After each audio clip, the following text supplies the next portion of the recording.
জামাইয়ের নামে যে শ্লীলতাহানির কেসটা দিয়েছে সেটা সম্পূর্ণ মিথ্যা। কারণ হচ্ছে যে গার্জেন দিকে নিয়ে রাজনীতি দাদারা প্রলোভনে একটা চাল খাটাতে চেয়েছিল।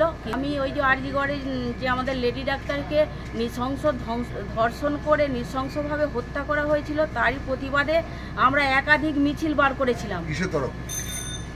আমরা স্বনির্ভর গোষ্ঠীর পক্ষ থেকে আমরা বারবার এই প্রতিবাদ মিছিল করায় আমাদেরকে অনেক মেয়েদেরকে রুখতে চেয়েছিল, কিন্তু সেখানে রুখতে পারেনি।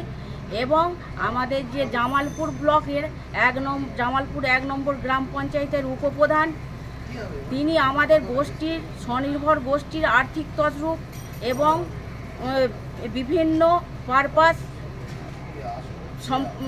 স্বনির্ভর গোষ্ঠীর সম্পত্তি লুট, এইসব বিষয়ে আমি দুর্নীতির আজকে 5 থেকে 7 বছর আমি লড়াই করছি। উপপ্রধান শাহাবুদ্দিন মণ্ডল, তো উনার সঙ্গে আমার সঙ্গে লড়াই উনি না করতে পেরে, উনি তো একটু মেরুদণ্ডহীন, তৃণমূলের নেতাগুলোই একটু মেরুদণ্ডহীন আর কি আমাদের জামালপুর ব্লকে। তো উনি আমার জামাইকে ঘর ভাড়া থাকেন, উনি জামালপুর ইসলামপল্লীতে, ওখান থেকে মালিককে দিয়ে ফোন করা হলো, মালিক বাইরে থাকে, যে ওই জামাইকে ঘর থেকে তারাও এখানে আমরা ভাড়া, আমাদের পাড়ায় ভাড়া দিতে আমরা দেবো না।